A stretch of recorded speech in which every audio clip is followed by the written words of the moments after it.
Hello, everyone. It's Art Russell here again at thinktwice.me, where I share articles about the nature of consciousness, spirituality, and the law of attraction. I also share more of that subject matter through my recent book entitled This Taste of Flesh and Bones, which is available through Amazon. Many of you will be familiar with the term law of attraction. And many of you may believe that its principle that we bring about what we think about is absurd or even ludicrous. And there will be others of you who believe in the teachings wholeheartedly. For those of you who don't believe in the law of attraction, I'd just like to share that I hear what you're saying. It seems to be human nature that we like to lay claim to the successes in our lives. Believe that our thinking, that our beliefs had a great deal to do with those, and not accept responsibility for what we label negative situations, such as a car accident or ill health or a relationship that's gone sour. I'm here to share more about this subject matter so maybe you can question those beliefs and to manifest more effectively. More of what you desire, less of what you don't. Let's go there, right? More of what we do desire. The term law of attraction first became very popular in recent years when Rhonda Byrne, as many of you know, released her blockbuster movie entitled The Secret, followed a few months later by a book of the same title. And then she went on to publish many more books about New Thought and books relating to our essential nature, our deeper nature, especially her latest book. I've been interested in the law of attraction and the teachings, even before I knew it was called that, since I was a teenager. For some reason, I was drawn to them. I'm not sure why. I was drawn to books such as Success Through a Positive Mental Attitude by Napoleon Hill and W. Clement Stone. And I was also drawn to The Power of the Subconscious Mind by Joseph Murphy. It just seemed to be in my nature to be drawn to these books. Now, at the time, I clearly didn't understand the teachings, but over the last 40 years or so, I've been studying a lot of books about this subject matter, over 100 books at last count, just about the law of attraction, and numerous other books about our essential nature, which is spirit. I'd like to, in an effort to help you manifest more of what you desire, I'm going to share a few of my top books that I recommend if you're interested in the law of attraction and really would like to delve a little deeper. The first book I'm going to share today is entitled The Master Key System by Charles F. Hennell. And describing him as a man, I think that we'll leave it up to the book here in the last few pages. About the author. Born in 1866, Charles F. Hennell achieved success as both a businessman and an author, rising to top positions at numerous corporations in his native St. Louis throughout his life. Often called the father of personal development, Hennell was among the earliest writers to popularize the term law of attraction. So it also goes on here to state that this book was originally published as a correspondence course in 1912, 24 lessons, and it was published later in book form in either 1916 or 1917. I've heard both dates referred to. It's a powerful book. I found it very challenging. I've read it many times, but each time I got more from it. I learned more, so I highly recommend it. The next book I'd like to share today is called Creative Mind by Ernest Holmes. Now, Ernest Holmes was a New Thought author and teacher. He was also the founder of Religious Science. He wrote many books about this, and you can actually listen to his audio presentations, some visual presentations too, footage of him speaking that are very powerful if you're more drawn to listen to this material or watch this material on YouTube rather than read it. It again is a very powerful book about the nature of reality and how we create. The next book I'd like to share about today is called As a Man Thinketh by James Allen. Now, James Allen was a British philosophical author, and the book itself, the title, is based, it's alleged to be based on a passage from the Bible, Proverbs 23:7, which states, "As a man thinketh in his heart, so is he."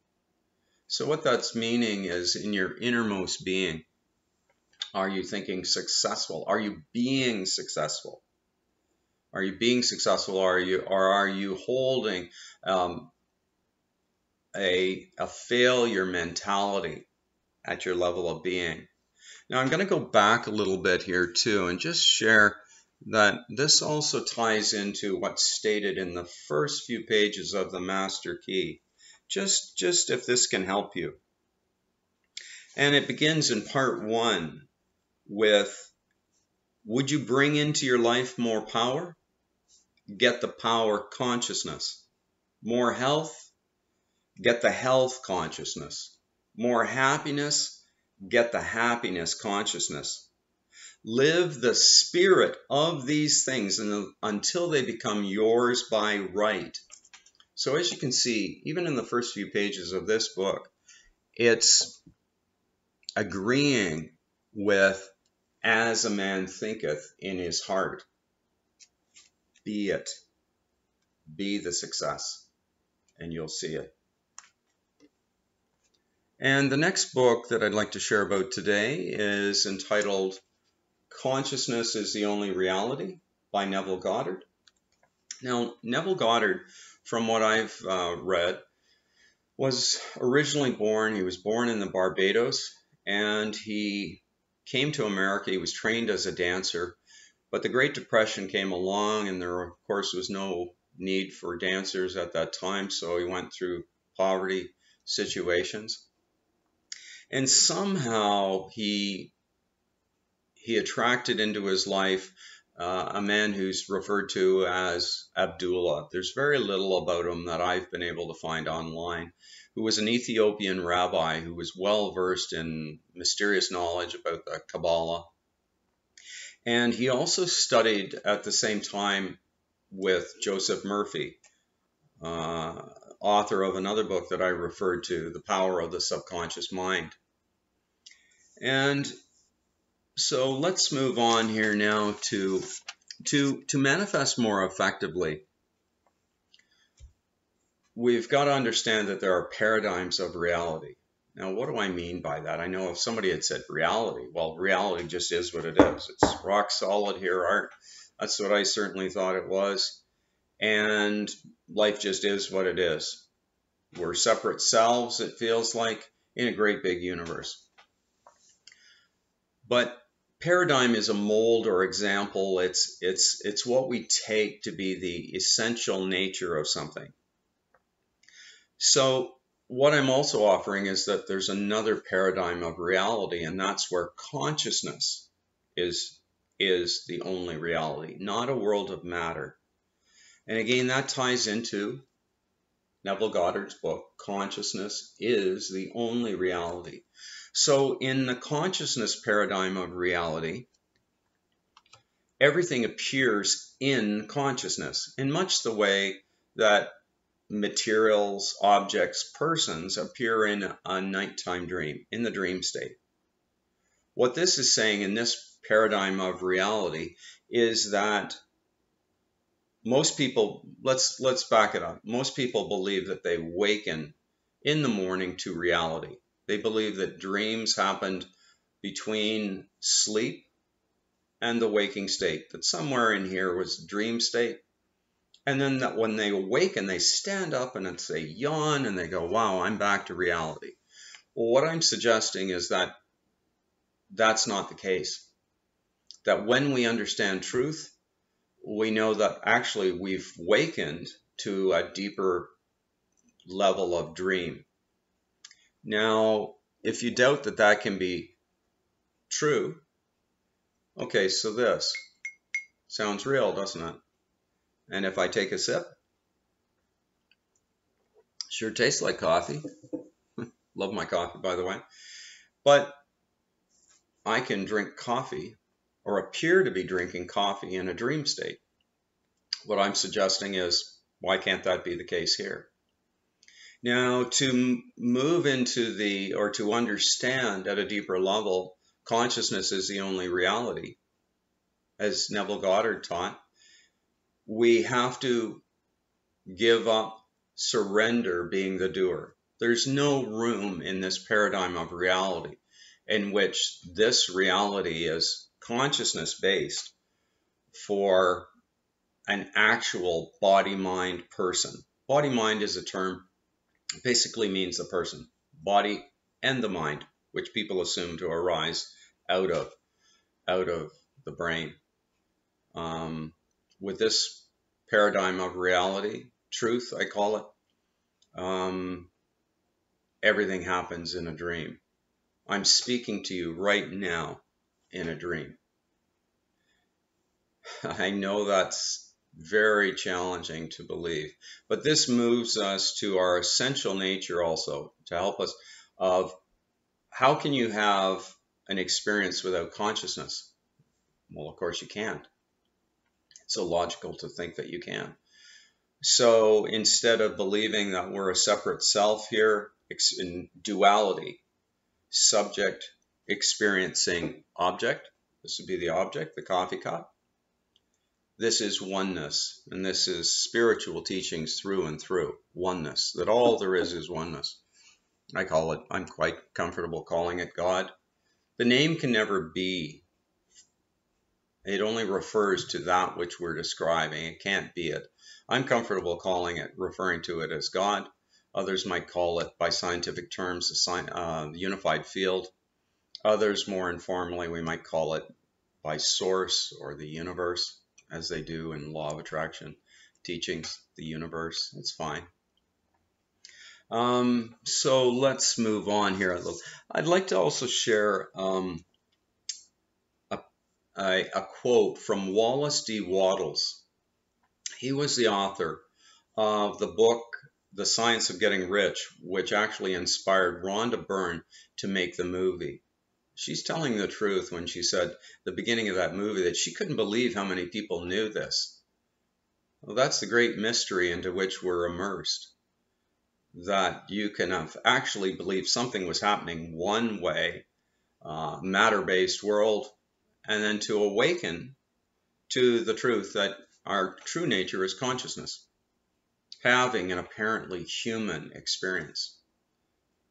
For the greater part of this guy's life, I certainly believed I was the doer in the world. Now I see it very differently. It's called awakening to your truer nature, your true nature.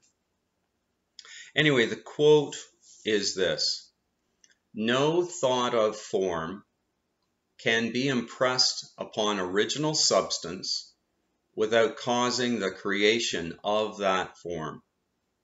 A human being is a thinking center." So let's go over that again one more time. No thought of form can be impressed upon original substance, so God or consciousness, without causing the creation of that form. A human being is a thinking center. Now, from the matter-based paradigm of reality, many of us would think, well, no thought of form. So what Mr. Wattles was talking about here was visualizing an end result that you desire now. You don't impress it as though you will have the new car or that you will have the health. You claim it now, and that line aligns with truth. When do you experience anything? Now. There's only now that you experience anything. I can't experience tomorrow or the past.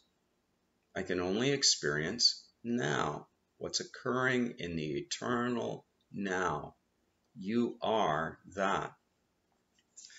So I'll end today with another passage from the Bible. Now, when I was studying this material, and I still am because I'm still fascinated with it, in an effort to help share and lift others, I came across biblical teachings. And at first I thought, oh, this is bizarre that they're connecting this to the Bible. But no, there's many passages in the Bible and other sacred books that relate truth. This passage is from Philippians chapter 4, verse 8. Finally, brethren, whatsoever things are true, whatsoever things are honest, whatsoever things are just, whatsoever things are pure, whatsoever things are lovely, whatsoever things are of good report, if there be any virtue, and if there be any praise, think on these things. Think on these things. Now, the Bible is often referred to as the good book. Maybe there's a good reason for that. That it's offering us advice on how to live a more fulfilling, rewarding life, and that we have a lot more power available to create that apparent reality. Again, I use the word apparent like a lot of teachers do regarding this, because it's going to be experienced in a dream. It's not going to be real in the old concrete, real ways that we've interpreted reality. With the law of attraction, this is if you have it at your innermost level of being, as he thinketh in his heart, at your innermost level, if you think that, you don't have, or if you be it, you're being your wealth, you're claiming your health at an inner level, that you will attract energy that will be interpreted as that reality in a dream. Anyway, I hope that's been of some help to you today, folks. Bye for now. Wishing you a wonderful day.